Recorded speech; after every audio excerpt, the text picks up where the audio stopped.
Fidèle est le Dieu que nous servons, son nom c'est Jésus-Christ. Les circonstances peuvent changer, mais le Seigneur que nous adorons reste fidèle. Merci à vous pour votre amitié à cette émission Wake Up, la matinale à la gloire de l'Éternel. Jean-Richard, shalom. Bonjour Agnel et shalom à tous. Shalom Paul Félicia. Bonjour Agnel et shalom à tous. Tu vas bien? Oui, ça va très bien, merci. Gloire à Jésus-Christ. Et puis ce matin, vous savez, c'est lundi, nous avons l'habitude de recevoir sur notre plateau des invités de marque, mais également d'honneur. Ce matin, nous recevons le pasteur rappeur Manu Bolomik, venu de la France. Shalom pasteur. Bonjour, shalom. Vous allez bien? Très très bien. En tout cas, on est très heureux d'être avec vous. Un peu chaud, mais ça va. Et puis sur ce plateau, le pasteur Nguessan Brahima, shalom. Oui, merci. Bonjour mon frère. Vous allez bien? Ça va bien par la grâce de Merci Dieu. pasteur d'être avec nous. Jean-Richard, qu'est-ce qu'on aura avec vous aujourd'hui dans vos deux rubriques? Culture actuelle, le saviez-vous? Dans Culture Actu, on parlera du cinéma, on parlera notamment d'un film qui sortira très bientôt, mais c'est un film qui d'ores et déjà fait l'actualité. On déclinera le titre de ce film dans quelques instants. Et puis dans le saviez-vous, on ira en Égypte pour parler de la religion chrétienne. Voilà qui est bien clair avec Jean-Richard et avec Paul Félicia dans le Trickbox, sujet du jour. Merci Agnel. Aujourd'hui, on va aborder un sujet qui est très important, comment éliminer les mauvaises odeurs corporelles. Je sais que c'est un sujet qui fâche, mais vous n'allez pas rester fâchés avec moi pendant bien longtemps, car j'ai 2 astuces pour vous aider. En tout cas, on a hâte de savoir quelles sont ces astuces. Avec le pasteur Manu Bolomik, on parlera de l'évangile parmi les jeunes en France. Oui, on parlera de l'évangile parmi les jeunes en France parce qu'on vient d'assister à un nouveau phénomène. Il y a vraiment un mouvement chez les jeunes au sein des assemblées de Dieu, aussi dans les autres assemblées, vraiment pour impacter le pays de France et aussi de l'Europe. On croit vraiment qu'il y a un mouvement en once de marche qui est encore souterrain, mais ça commence à monter. C'est une vague qui monte. Yes. Voilà, on aura vraiment ces riches d'informations, comment ça se porte l'évangile en France. Et puis aussi, on va apprendre de l'expérience du pasteur Manu. Avec le pasteur Nguessan Brahima, vous le savez, très important, capital pour le chrétien de commencer sa journée avec la parole du Seigneur ensemble. Nous allons méditer, c'est dans Méditons ensemble.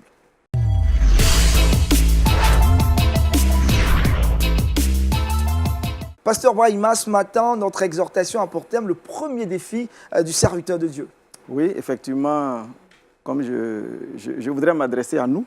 Quand je parle de nous, je parle de nous-mêmes, les serviteurs de Dieu d'abord, parce que le peuple nous regarde. Et quelquefois, c'est bien de nous laisser interpeller nous-mêmes aussi par la parole de Dieu. C'est dans ce sens-là donc que je parlerai du premier défi du serviteur de Dieu.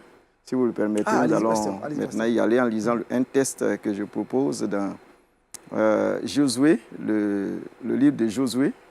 J'aime bien ce livre parce qu'il y a beaucoup de leçons qui nous font du bien dans ce livre. Donc, je voudrais vous proposer les 2 versets, versets 16 et 17 du chapitre 1er de Josué.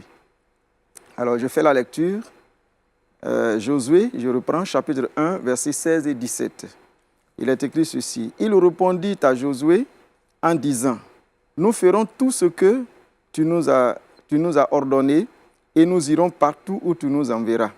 Nous t'obéirons entièrement comme nous avons obéi à Moïse. Veuille seulement, l'Éternel, ton Dieu, être avec toi, comme il a été avec Moïse. » Voilà. Ici, donc, le texte qui va beaucoup plus attirer notre attention, c'est le verset 17, où le peuple donne une condition à Josué pour accepter de le suivre et d'obéir à tout ce que Josué leur ordonnerait. Bon, par rapport au contexte, nous sommes ici dans le contexte de la succession de Moïse. On sait que Moïse est mort, et Josué devait prendre la tête du peuple. Donc, c'est le premier discours que Josué va adresser au peuple. Et quand il a fini de parler, le peuple va répondre à Josué avec une condition. Il dira à Josué, si tu veux qu'on te suive, qu'on marche à ta suite, qu'on accepte tout ce que tu vas nous ordonner de faire, il y a une seule condition.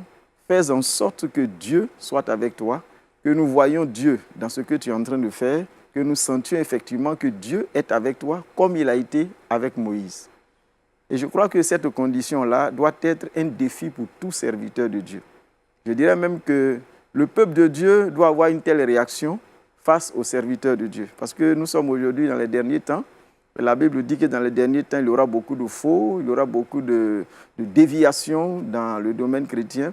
Et c'est pour cela que j'ai choisi, en lisant ce texte, de m'adresser aux leaders que nous sommes, afin que nous puissions nous laisser interpeller, parce qu'un peuple qui est mature, en réalité, doit pouvoir réagir de la sorte. Savoir si ce que l'homme de Dieu présente, ce que l'homme de Dieu dit, est-ce que ça vient vraiment de Dieu? Est-ce que Dieu est vraiment avec lui? Et c'est une question qu'en tant que serviteur de Dieu, on doit se poser aussi journellement. Se demander si Dieu est dans ce que je fais? Est-ce que Dieu est encore avec moi dans ce que je suis en train de faire? Et je pense qu'en s'interrogeant ainsi, ça va nous amener, nous-mêmes en tant que serviteurs de Dieu, à chercher davantage la face de Dieu pour que le peuple qui nous suit ne suive pas, non pas un homme, mais suive effectivement Dieu au travers de ce que nous faisons. Alors, c'est ce que le peuple a fait. Et je pense qu'aujourd'hui, l'Église de Dieu doit réagir comme ce peuple. J'ai tout à l'heure parlé du contexte. Le peuple était habitué à voir Moïse. Et vous savez, Moïse a été un grand serviteur de Dieu. Il a opéré beaucoup de miracles. Depuis l'Égypte, où Dieu l'a envoyé en mission pour sortir son peuple, il y a eu plusieurs miracles qui, je pourrais dire, ont marqué l'histoire de Moïse devant le peuple. Entre autres, le grand miracle de l'ouverture de la mer Rouge, où les enfants d'Israël sont passés à sec, etc.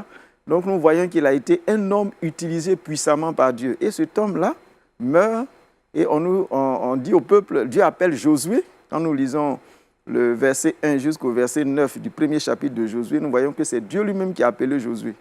Et Josué va prendre la parole dans les versets qui suivent, du verset 1, je crois, jusqu'au verset 15 par là. Il va prendre la parole pour s'adresser au peuple. C'était son premier discours. Il va donner des consignes, des orientations. Et c'est la réponse du peuple que nous avons lu tout à l'heure. Le peuple lui dit effectivement, on a compris. Mais on a vu Moïse marcher. On a vu ce que Dieu avait à faire avec Moïse. Alors, si tu veux qu'on te suive, qu'on t'obéisse, nous avons une seule chose à demander. Fais en sorte que Dieu soit avec toi. Si Dieu est avec toi, nous sommes avec toi. Mais si Dieu n'est pas avec toi, autrement dit, nous ne serons pas avec toi. On ne va pas t'obéir. Mais si tu veux que nous te suivons, fais en sorte que Dieu soit avec toi. Veuille seulement l'Éternel, ton Dieu, être avec toi. Alors, quand je dis que je considère cela comme un premier défi, le premier défi du serviteur de Dieu, on dit bien serviteur de Dieu, il faut bien que nous méritions notre nom, entre guillemets, qu'on mérite notre nom. Ce que nous prétendons être là, il faut le montrer au peuple. Il faut que le peuple sache que nous ne sommes pas juste là de par nous-mêmes, mais que c'est Dieu qui nous a appelés. Et cela doit être démontré premièrement par le fait que nous nous disposons à être des instruments de Dieu.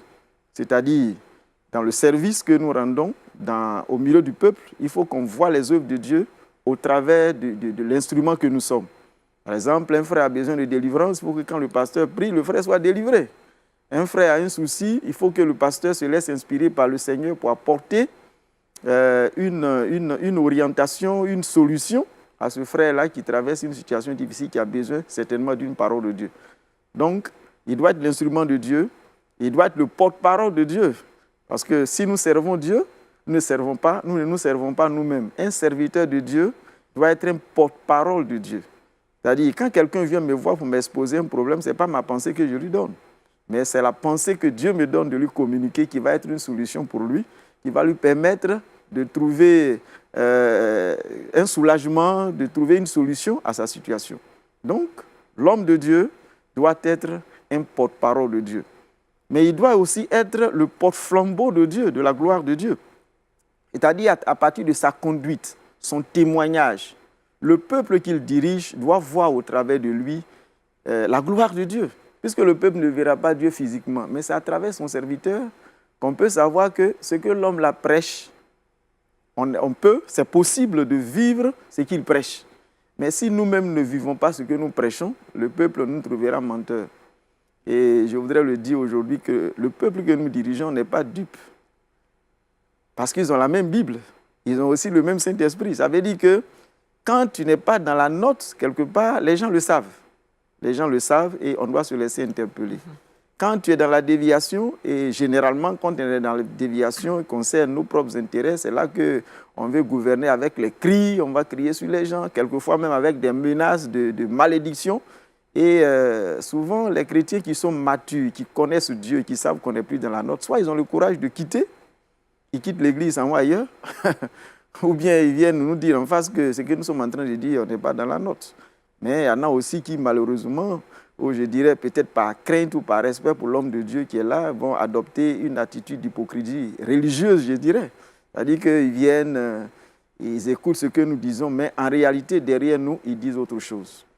Alors je voudrais vraiment par cette exhortation nous amener, nous en tant que serviteurs de Dieu, pasteurs, anciens ou responsables à tous les niveaux, responsables de jeunesse, responsables de femmes, en tout cas nous qui occupons des rôles de leaders dans l'Église de Dieu, qu'on se laisse vraiment sensibiliser, on se laisse interpeller pour dire qu'en ces derniers temps, il faut que nous cherchions davantage à nous consacrer au Seigneur pour servir les intérêts de Dieu et non pas nos intérêts à nous. Parce que nous nous disons serviteurs de Dieu.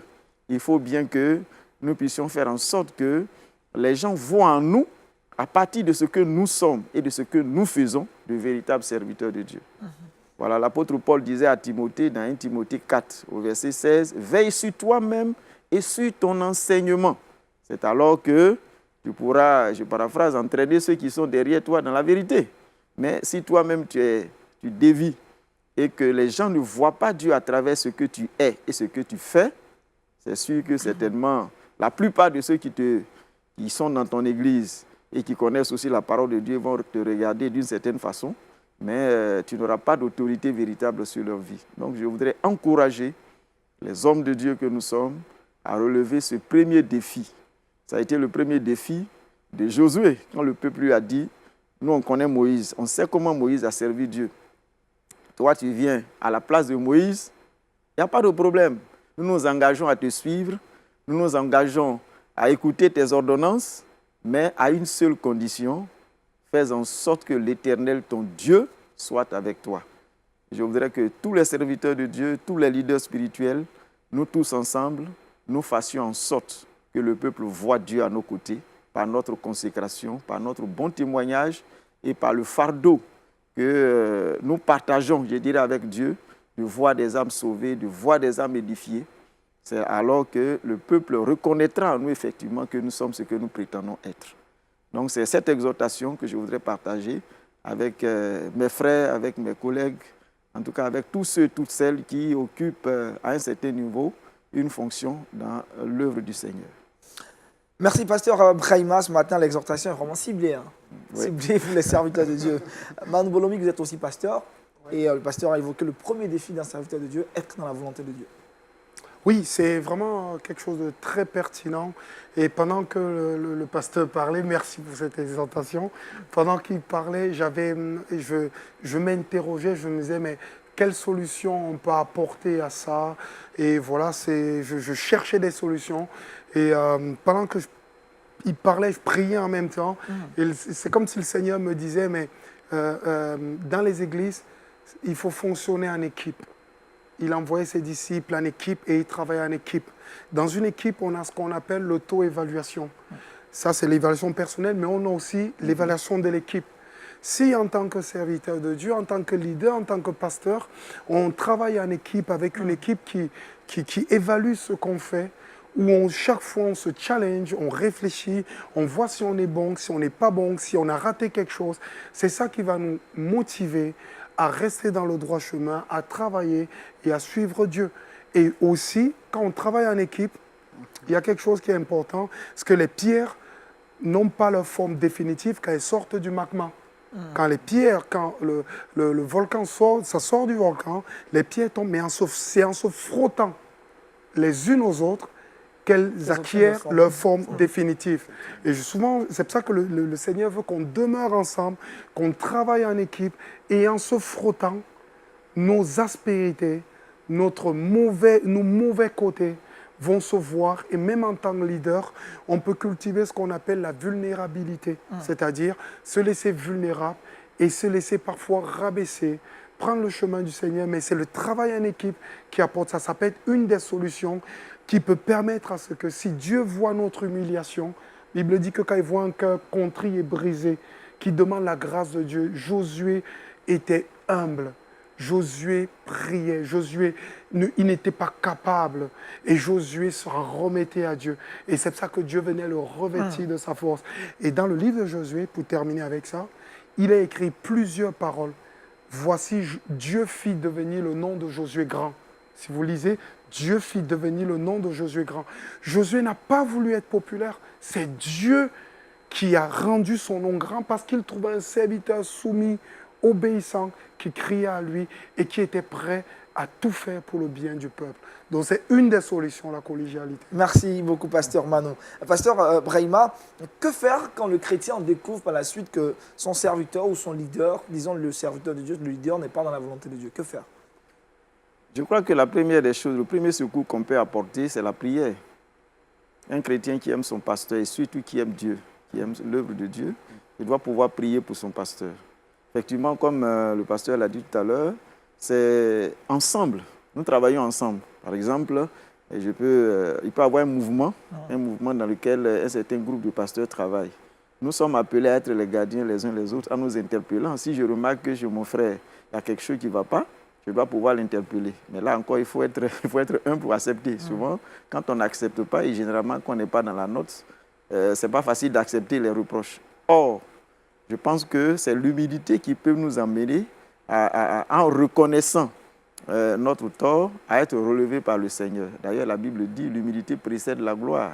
Si nous voulons être dans l'élévation avec Dieu, être employés, être utilisés puissamment avec le Seigneur, il faut que nous acceptions d'être humbles, il faut qu'on accepte les reproches. Et dans ce sens-là, nos épouses, par exemple, à côté de nous, jouent un grand rôle. Parce que ce que quelqu'un peut ne pas nous dire dehors, nos épouses nous le disent à la maison. Par exemple, tu as fini de prêcher, tu arrives à la maison, ta femme te dit, tu as dit telle chose, mais moi, je ne suis pas d'accord parce que tu aurais dû le dire comme ça. Donc, c'est des choses, on essaie de corriger ça dans le secret, mais il faut pouvoir accepter ce qu'on te dit et reconnaître devant Dieu que là, j'ai fauté, là, je n'ai pas bien fait. Et puis, en prenant conscience de ces choses devant le Seigneur dans la prière, Dieu nous élève et il nous transforme. Merci, pasteur Nguessan Brahima. Pasteur, vous allez prier pour que Dieu aide tous ses serviteurs, toutes ces personnes qui ont été appelées à un sacerdoce, de pouvoir être dans sa volonté. Ok. Nous te remercions, Seigneur, pour ces quelques paroles. Ces paroles s'adressent à chacun d'entre nous. Amen. Tu connais la lourde charge que tu confies à tes serviteurs en ces temps qui sont les derniers. Seigneur, nous voulons briller davantage en faisant ton œuvre, en partageant le fardeau que tu as pour le salut des âmes, en faisant en sorte que l'église que tu viendras enlever soit cette église qui soit sans tache ni ride. C'est pour cela que, Seigneur, nous te prions de nous aider, afin que dans cette mission difficile où nous sommes combattus par notre propre chair et par tout ce qui est de ce monde, nous soyons capables de relever ce grand défi, de conserver ta présence avec nous, en étant nous-mêmes dans l'humilité, à continuer à rechercher toujours ta face, à tendre vers l'excellence, parce que cela est possible avec toi, par le Saint-Esprit. Merci, Seigneur, de bénir chaque serviteur qui écoute cette exhortation et de nous aider à atteindre tes buts à toi. Sois loué, Seigneur, au nom de Jésus. Amen. Amen. Amen. Merci encore au pasteur Nguessan Brahima ce matin. L'exhortation est pour thème le premier défi du serviteur de Dieu. Prochaine étape dans cette émission, c'est avec Jean Richard dans Culture Actu.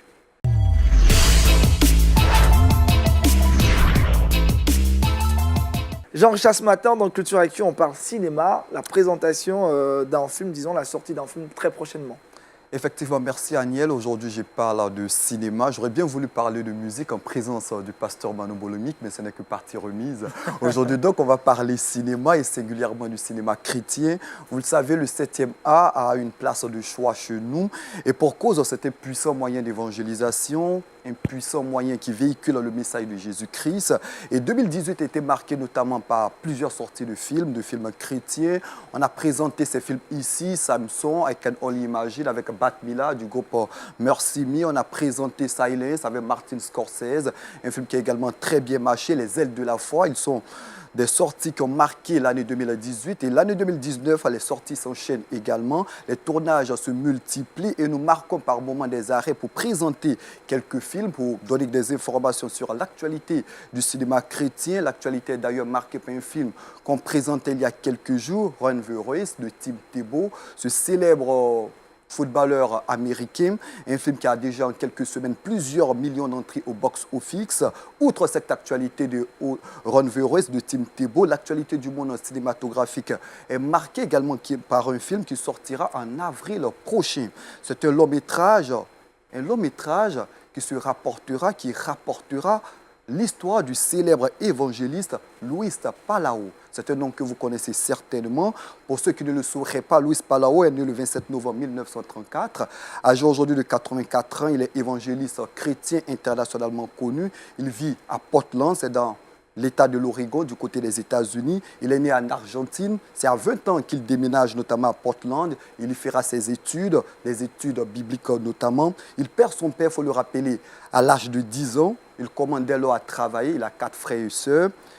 Sa famille connaîtra des moments assez difficiles, mais la présence du Seigneur se fera sentir dans leur vie au quotidien. Et il faut rappeler qu'il a connu le Seigneur en 1950, lorsque Billy Graham prêchait le message sur les différentes radios en Amérique latine. C'est là que lui et sa famille décident véritablement de s'attacher au Seigneur. Et lorsque Luis Palau va déménager du côté des États-Unis, va travailler dans le ministère de Billy Graham, c'est dans ce ministère-là même d'ailleurs qu'il va se forger.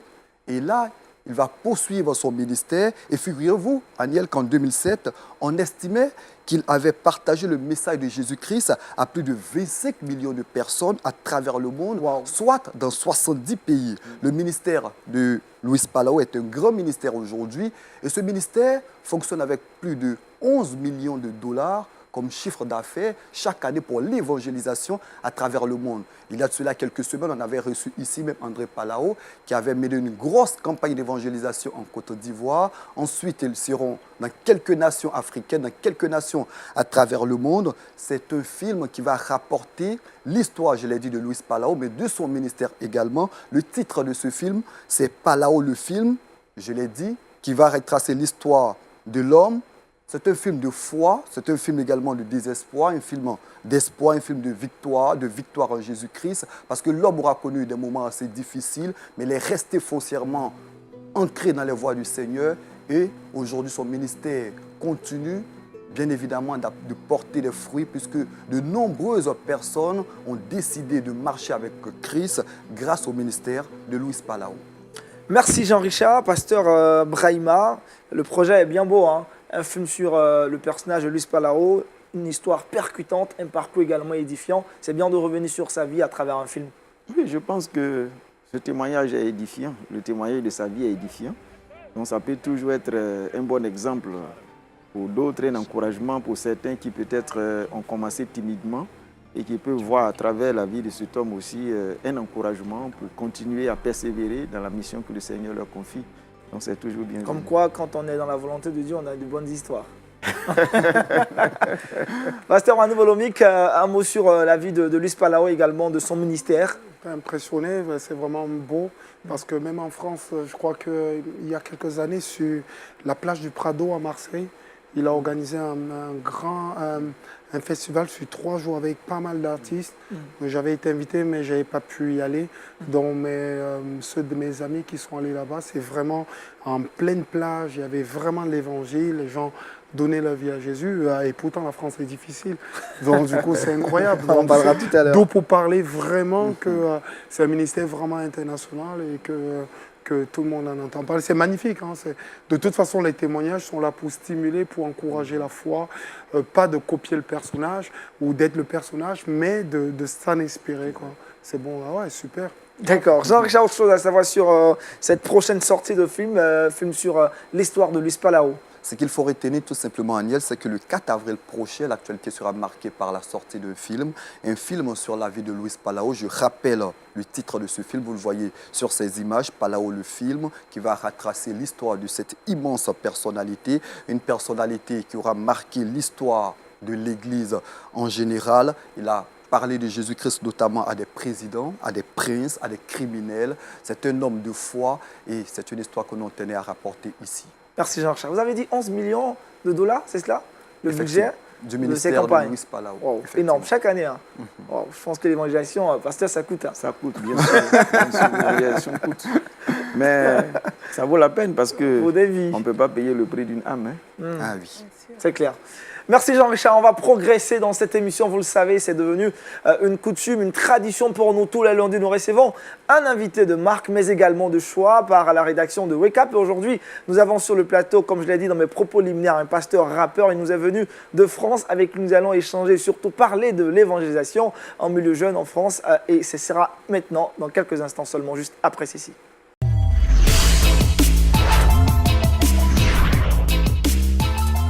Pasteur Manu Bolomik, encore très heureux de vous recevoir sur le plateau de The Wake Up. On est très enchantés de vous avoir. Alors avec vous, nous parlons de l'évangile en milieu jeune en France. C'est quoi déjà l'état des lieux de l'évangélisation, de l'évangile en France? Moi, je trouve que l'évangile en France fait beaucoup de progrès. C'est une terre désertique. C'est vraiment incroyable. Je peux donner juste quelques exemples. Je suis pasteur à la ville de Calais. Il y a 140 000 habitants dans la ville. Et il y a juste simplement une église qui a 80 personnes. La ville de Boulogne-sur-Mer, il y a 160 000 habitants. Tu as une église qui a 25 personnes. La ville de Dunkerque, tu as 250 000 habitants. Tu as une église qui a 300 personnes. Plus deux églises qui ont 200 ou 100 personnes là-bas. Et ça, c'est multiplié par le nombre de villes qu'il y a. C'est vraiment un grand désert avec des grandes villes où il n'y a rien de l'évangile. Donc du coup, on a décidé de mobiliser les jeunes pour pouvoir apporter l'évangile et d'implanter de nouvelles églises. Donc, il y a vraiment un mouvement de jeunesse qui commence à venir à l'horizon. Maintenant qu'on fait des retraites avec les jeunes veulent le Saint-Esprit. Les jeunes veulent voir la gloire de Dieu. Les jeunes recherchent vraiment de s'approcher de Dieu. On voit ce mouvement qui grandit. Si bien que l'année dernière, on a fait un rassemblement de jeunesse. On était 5000 au Zénith de Clermont-Ferrand. 5000 jeunes pendant 3 jours qui cherchent le Seigneur et qui cherchent Dieu. Je pense que vraiment, on est vraiment à l'aube d'un mouvement de jeunesse qui va se lever. Je sais que ce n'est pas évident s'entendre entre les différents serviteurs de Dieu, s'unir, des gens qui ont des visions différentes, de travailler. Mais je pense que Dieu prépare quelque chose dans la jeunesse et en France. Donc du coup, moi qui fais des concerts dans tous les coins de France, je suis allé dans certaines villes, si je te donne le nom, tu ne vas même pas savoir si ça existe, et aussi dans les villages. Et je vois que même là, Dieu travaille au sein de la jeunesse. Donc, voilà. Le tableau de la foi chrétienne en France est triste, très sombre.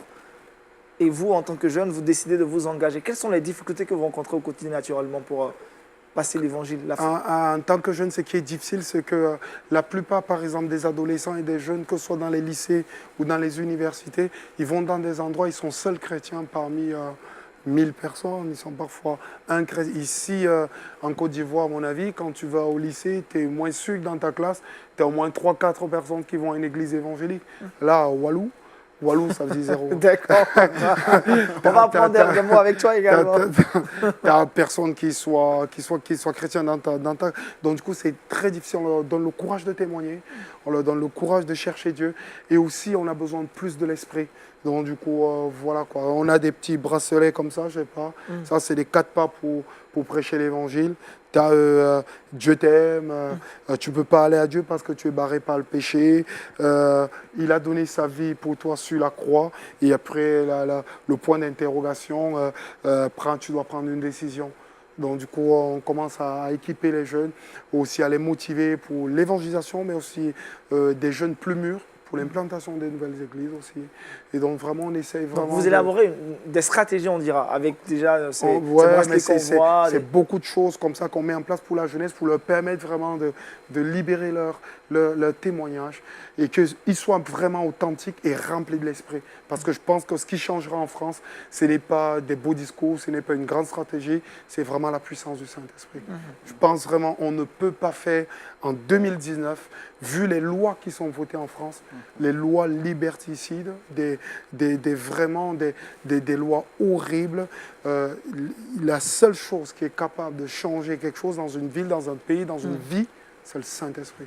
Et donc, du coup, on veut équiper les jeunes pour leur permettre de témoigner. Donc, du coup, dans différentes régions, il commence à se lever des comités de jeunesse qui travaillent dans différents lieux, dans des villes, les groupes de jeunesse se lèvent. On a ce qu'on appelle Bible Impact. C'est un mouvement où les jeunes se lèvent pendant un jour dans la journée et on diffuse dans plus de 80-100 villes des Bibles dans la rue, où ils vont et ils distribuent la parole de Dieu, ils prêchent en même temps et le même jour. Un mouvement qui s'appelle aussi la Marche pour Jésus. Les jeunes y sortent sur un jour, on marche dans plusieurs grandes villes où on se rassemble. Voilà, on fait des mouvements coup de poing, mais même ça, à côté de ça, on prépare les jeunes et on voit que nos églises et les assemblées de Dieu sont de plus en plus remplies de jeunes, des jeunes qui viennent. Ils se convertissent. Le dernier rassemblement de jeunes où j'ai prêché en Bretagne, mon thème c'était « Tu veux Jésus-Christ, tu milites tes péchés, tu viens te mettre à genoux et tu donnes ta vie à Jésus ». J'avais des dizaines de jeunes à genoux demandant à Christ de venir remplir leur vie, s'humiliant de leur péché et demandant la puissance de Dieu. Il n'y a pas, en 2019, il n'y aura pas d'économie du Saint-Esprit. C'est la valeur ajoutée. Donc on pense que, pas un mouvement humain, mais pas un mouvement de l'esprit. Il est capable de se créer un mouvement, voilà. Et donc du coup, on est comme dans la prophétie d'Ézéchiel 37, quand l'Esprit dit, le Dieu dit, prophétise sur ces eaux. La France est comme des ossements desséchés. Et il nous demande à nous, Africains, les gens d'autres pays, d'autres nations, prophétise sur ces eaux pour que ces eaux puissent revivre. Et nous, on prophétise, on dit, Seigneur, permet que... Et la Bible dit que quand je commençais à prophétiser, l'esprit des 4 vents vient souffler sur ces eaux. Et on pense qu'on va souffler sur ces eaux, ces jeunes vont se lever pour récupérer ce que le Seigneur Alors, a fait. les activités que vous organisez sont interdénominationnelles. Oui, aussi. Ouais, aussi. On organise, on travaille avec beaucoup de mouvements, pas n'importe lesquels. Parce qu'il faut que des mouvements respectent quand même la structure de ce qu'est la parole de Dieu. On ne travaille pas avec des gens qui vont vraiment, moi je le dis, prêcher la théorie, le truc de la prospérité, là où ils parlent d'argent tout le temps. Nous, l'évangélisation coûte de l'argent, mais l'argent ne nous motive pas. Nous, notre salaire, ce sont les âmes. Notre salaire, ce sont les âmes. On ne sera jamais payé en argent. Quand je regarde le nombre de temps qu'il me reste à vivre, je ne sais même pas si à la fin de cette émission, je serai encore vivant. Donc du coup, le peu de temps qui me reste, c'est de prêcher l'évangile. Il arrivera un temps, on ne pourra plus rien faire. Et donc du coup, ça coûte de l'argent, mais Dieu envoie quand il faut de l'argent. Là, il y a une église qu'on va implanter à côté de chez moi. C'est quelqu'un c'est un missionnaire qui est passé, il a dit, vous voulez implanter une église? Moi, je trouve quelqu'un qui donne 20 000 €. Et on commence là, le mois, dans 3-4 mois, à implanter l'église. Quand il faut, Dieu est le maître de l'argent et tout, mais ça ne sert que l'évangile. Ce n'est pas le maître, c'est le serviteur de l'évangile. Donc du coup, les jeunes ont conscience, on sent un mouvement se lever, on commence à prier. Là, on est vraiment dans une phase de prière et d'imprégnation de ce que la France veut faire. Aujourd'hui, vous êtes à combien de comités de jeunes comme ça dans toute la France? Dans tous les coins de la France, il y en a un. Et que ce soit simplement ADD ou hors ADD. Beaucoup se rassemblent maintenant. Il y a une mentalité aujourd'hui où je ne peux plus exister seul. Je dois être avec les autres, m'associer pour qu'ensemble, on fasse quelque chose. Donc du coup, je vais vendre une partie de ma liberté pour pouvoir être plus fort ensemble. Donc du coup, on travaille vraiment à unir. Ce n'est pas sans difficulté parce qu'on connaît le caractère humain, mais par exemple, qu'est-ce que je dis? Rien qu'au moment de Pâques, il y a des rassemblements partout, dans le nord, dans le sud. Là, moi, je dois faire en Alsace, il y en a un où je dois faire un concert. À Paris, il y en a un super, je dois faire. Après, en Bretagne, il y a un autre. Et ensuite, dans le sud. Et du coup, on rassemble les jeunes, on les ramène au Seigneur. Mais je trouve que j'étais impressionné que dans tous ces mouvements, quand on passe 1 heure, 2 heures de prière avec les jeunes, ils prient, ils cherchent le Saint-Esprit et ils sont passionnés, pas par une position, mais par une disposition. Ça, c'est un punch là. Moi, je suis en train de savoir comment est-ce que les parents Après, on va en parler. Jean Chavazi, je vais comment revenir les sur ça. parents perçoivent-ils le fait d'évangéliser leurs enfants? Puisque vous avez parlé notamment d'entrée de jeu de la déchéance de la foi au niveau de la France. Il y a une telle famine en France que même les gens qui ne sont pas chrétiens commencent déjà à se poser la question en disant qu'est-ce que nous allons faire? Si bien qu'il y a des gens qui viennent à l'église en disant je ne sais plus comment faire. Et vraiment ce qui se passe, c'est que j'ai même des élus locaux qui ne savent plus comment faire avec leurs jeunes. J'ai des gens dans les collèges. Moi, je suis invité parfois dans les collèges où je vais dans les collèges pendant 3 jours. J'ai 16 classes de collège de 6e en 3e. Et quand je commence à rendre témoignage, j'ai des enfants qui se mettent à pleurer. Et j'ai des enfants des jeunes qui ont pensé au suicide. Il faut quand même dire qu'en France, la première cause de mortalité avant les accidents de voiture, c'est le suicide. Comment on peut vivre dans un pays où les gens sont tellement mal qu'ils se donnent la mort?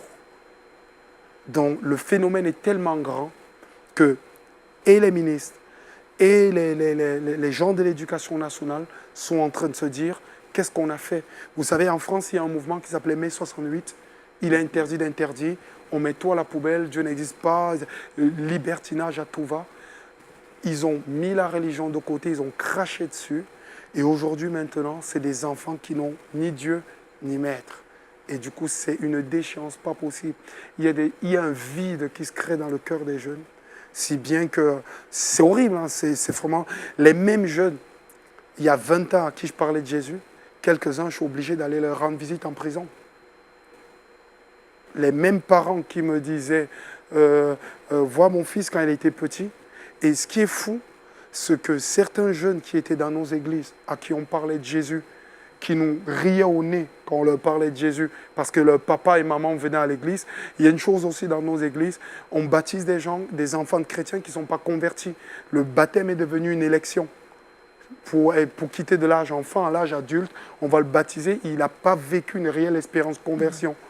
Et après, ce petit jeune, il joue à l'évangile, il joue avec les filles dans l'église. Au bout d'un temps, il quitte l'église parce qu'il tombe. Et à la fin, je suis obligé d'aller en prison, aller lui rendre visite, parce que c'est terrible sa vie.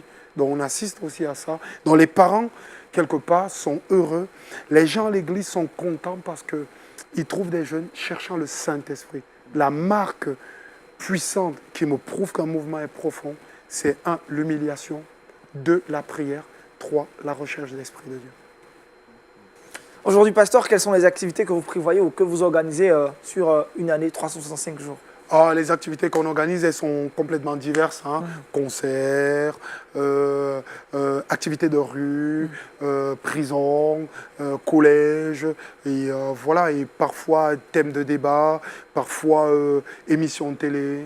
Donc du coup, de différents médias, des médias connus, des médias pas connus, des médias sur Internet. Par exemple, vendredi dernier, j'étais avec des catholiques qui sont baptisés du Saint-Esprit, d'un mouvement de réveil, et ils m'ont demandé est-ce que vous pouvez apporter votre témoignage, parce qu'on fait des groupes de maison et on aimerait que quelqu'un qui a reçu le Saint-Esprit nous explique comment il a fait pour devenir chrétien. Et ils sont venus chez moi, ils ont fait un reportage filmé, et ils montent plusieurs reportages, et ils invitent plein de gens en disant écoutez-le, priez comme ça, convertissez-vous. Donc du coup, qu'est-ce que moi je vois? Moi je vois l'évangile, j'ai rien à faire de l'obédience, du truc, tant que l'évangile est prêché, on prêche l'évangile. Donc du coup, c'est divers.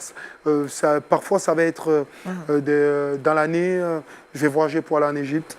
Là, je sors en Égypte pour aller travailler avec l'IFDEF. C'est un organisme qui prêche l'évangile aux pays non atteints, Afghanistan, Pakistan, Liban et tout. Et je suis allé faire 2 semaines de formation avec eux pour comprendre comment ils apprennent l'arabe et comment le Saint-Esprit se révèle aux gens dans des milieux hostiles où les pasteurs sont tués. Il faut quand même dire que le milieu chrétien, c'est le milieu où on tue le plus de personnes dans le monde actuellement. Et donc, du coup, de temps en temps, je vais me former aussi en écoutant ce genre de personnes. J'ai besoin d'apprendre. Hein. C'est clair, c'est On clair. a tous besoin d'apprendre. Donc, du coup, une partie de mon année, c'est de la formation pour moi. Et puis après, vous déversez ça. Voilà. Alors, dans 3, 4 mois, 5 mois, quels sont les objectifs de toutes ces différentes communautés également d'évangélisation? Mon objectif, c'est vraiment d'implanter l'église.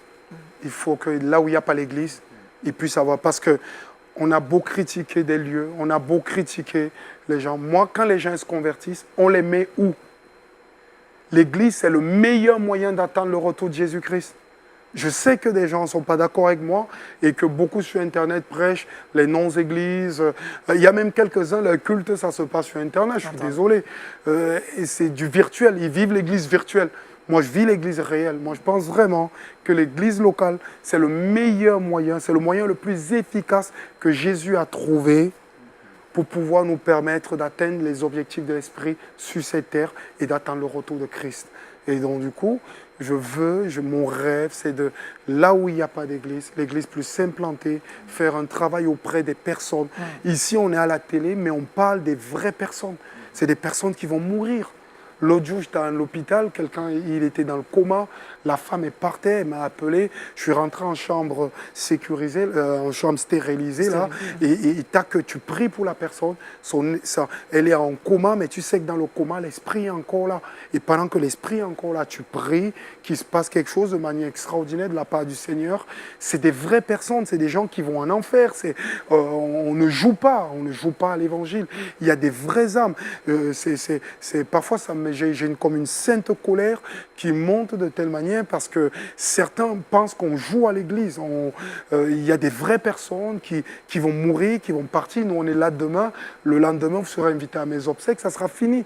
Et je ne veux pas que Dieu me juge, je veux que Dieu me sauve. Et je veux que les gens soient sauvés. C'est un cri d'alarme. Donc, du coup, vu la situation où on est en France, je vous l'ai décrit au début, mais il faut vraiment que quelque chose se passe, hein, je vous assure. Hein. Pasteur Brahima, sur le ministère du pasteur Manu Bolomik, plusieurs comités de jeunes comme ça qui existent partout dans la France pour évangéliser. Oui, ce que je voudrais dire dans un premier temps au vu de tout ce qu'il a dit, c'est qu'au-delà du tableau triste que présente la France par rapport à la mission de l'Évangile, moi je suis heureux de voir qu'il y a de tels ministères qui ont cette passion-là pour le salut des âmes et qui travaillent.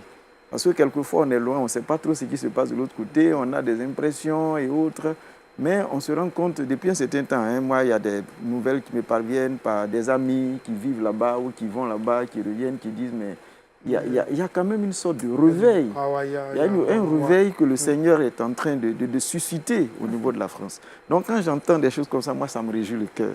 J'ai dit gloire à Dieu, parce que ce sont des âmes. Ce sont des âmes. Tout à l'heure, il le disait, on vit une seule fois. Quand on meurt, tu n'as pas le cri, tu t'en vas en enfer. Et ça ne peut pas se corriger. C'est trop tard après la mort. Ça veut dire que ce fardeau-là, il faut que nous tous on le porte. Et je voudrais vraiment les féliciter pour le travail qu'ils sont en train de faire.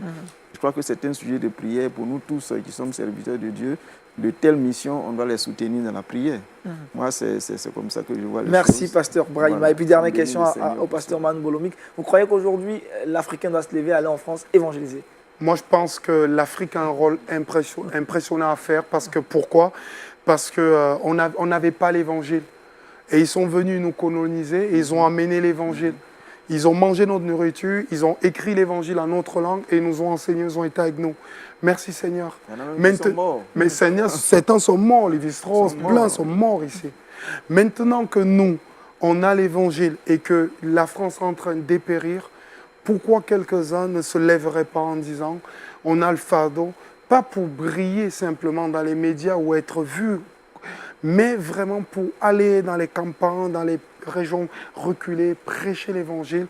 Mais seulement pour cela, il faut qu'on puisse aimer le français dans sa culture et rentrer dans sa culture. Il y a des gens qui veulent... On ne peut pas amener l'évangile sans la culture des gens. C'est pour ça que les missionnaires, quand ils venaient en Afrique, ils étaient obligés d'apprendre l'africain, de s'habiller comme eux, de manger comme eux, sinon l'évangile n'est pas audible. Est-ce que votre statut de rappeur était un passeport, un visa assez facile auprès de ces jeunes? Moi, je pense que le côté pasteur-rappeur me gâte dans une certaine forme de proximité dans ce que les gens vivent, parce que les jeunes, et maintenant, ça touche même les moins jeunes. Hein, parce qu'il y a 20 ans, les gens ils avaient 30 ans, mais ils ont 50 ans, ils écoutaient le rap. Bon, du coup, c'est universel. Voilà. Mais je vois que c'est un moyen. Et au début, ça n'a pas été très bien perçu, mais après, petit à petit, quand il y a l'évangile qui est au centre et qu'il y a les œuvres de Dieu, comme le pasteur, la méditation du pasteur, c'est vraiment, il est tombé au bon moment, il a dit vraiment ce qu'il fallait, comme l'évangile au centre, et qu'on voit Dieu, les gens, souvent, ils suivent là où il y a Dieu. S'ils voient Dieu, ils suivent. Et donc, au cours des années, puisqu'il y avait le Seigneur qui nous aidait à travailler, ils ont suivi et tout. Mais je pense vraiment que pour notre pays, la France, il faut vraiment que certains Africains, là où ils sont chez eux, s'ils m'écoutent, qu'ils prient. Là, par exemple, je donne juste un exemple. La plupart je parle du Cameroun là, la plupart des jeunes qui sont convertis avec moi au Cameroun, au plein évangile, sont arrivés en Europe et on s'est retrouvés dernièrement sur Milan et on avait une centaine de jeunes. La plupart sont ingénieurs, médecins, voilà, ils ont fait des belles études et on s'est retrouvés à prier. Et notre thème de débat, c'était comment on peut faire pour emmener l'évangile dans les assemblées qui sont en Europe, que ce soit en Italie, que ce soit en Suisse, que ce soit en France. Et c'était le thème de débat qu'on apportait et qu'on discutait.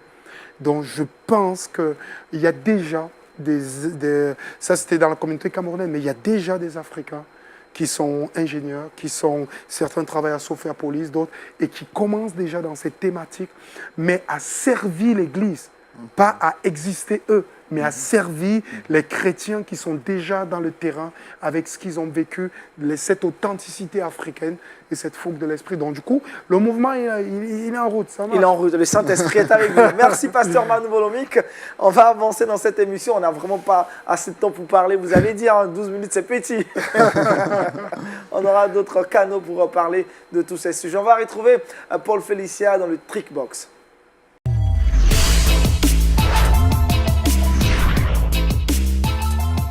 Ce matin, dans cette émission avec Paul Félicia dans le Trickbox, comment éliminer les mauvaises odeurs? Merci beaucoup, Aniel. Effectivement, les mauvaises odeurs corporelles sont devenues un véritable problème social. Des personnes même sont allées jusqu'à perdre un entretien d'embauche juste à cause de la manière dont elles se tenaient devant les gens. Et aussi, c'est un problème, c'est comme un sujet tabou parce que c'est difficile de venir aborder quelqu'un, un ami, un frère et lui dire vraiment, tu dégages une mauvaise odeur. Donc, j'ai pensé à vous et j'ai dit, je vais... Non, c'est pas votre cas. C'est pas votre cas, pasteur. Il faut se contrôler. C'est vrai que j'ai un peu regardé bizarrement. Non, mais c'est pas tout le monde vraiment est partout, tout le monde est bon. Non, mais comme elle est assise à côté de moi, j'étais en train de me dire... Franchement, tout le monde ici sent bon. D'accord, voilà, il n'y a pas ça de me problème là rassure. sur ce plateau. Donc, j'ai pensé à 2 astuces qui sont... La première astuce, c'est le citron. Voilà, donc vous prenez le citron, c'est un produit vraiment naturel qu'on trouve sur tous les marchés. Vous coupez le citron en 2. Vous mettez un peu de sel et puis vous l'appliquez sur la zone à problème. Je dirais l'aisselle. Dans ce cas, l'aisselle, vous prenez un peu de citron, vous mettez dans les aisselles. Ça fait complètement disparaître les odeurs. Super. Et aussi, il y a le bicarbonate de soude. Ce n'est pas seulement utilisé en cuisine pour faire des gâteaux, mais on peut utiliser ça aussi pour masquer les odeurs. Donc, vous prenez un peu de bicarbonate de soude, vous ajoutez un peu d'eau que vous allez appliquer dans la zone à problème. Et puis, les odeurs vont partir. C'est angélique ça, comme pas miracle. Bien, ça. Allez, on va aller essayer. On va laisser le Merci. Juste en sortant du plateau. Merci Paul Félicia, c'est tout pour aujourd'hui. Oh oui, c'est tout Merci pour pour ces astuces. On va retrouver très rapidement Jean-Richard dans cette émission, dans la dernière rubrique qui est bien le saviez-vous.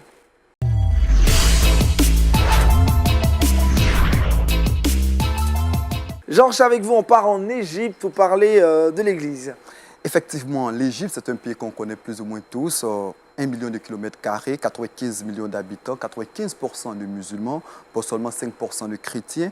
Les chrétiens coptes qui sont marginalisés, ils sont nombreux à quitter le pays au début des années 60-70. 1,5 million de chrétiens coptes ont émigré notamment aux États-Unis, en Europe, en Australie.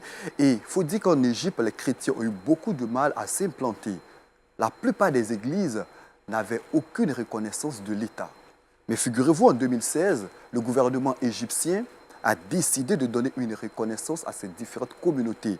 Le 5 mars dernier, eh bien, Aniel, les différentes communautés religieuses chrétiennes du côté de l'Égypte ont été reconnues officiellement par le gouvernement égyptien. Soit plus de 700 églises reconnues désormais du côté de l'Égypte. C'est une belle victoire. Il faut rappeler qu'il y a de cela quelques semaines, quelques mois, on parlait notamment des différents bâtiments des églises au niveau de l'Égypte qui étaient pratiquement des bâtiments illégaux. Et aujourd'hui, ces bâtiments-là ont quelque chose de légal. C'est une belle victoire pour l'ensemble du corps de Christ. Et on espère que le gouvernement égyptien va continuer dans cette lancée, puisqu'on annonce que 700 autres églises au mois d'avril seront reconnues par le gouvernement égyptien. Très bonne nouvelle. Pasteur, ce sont là les fruits de différentes prières.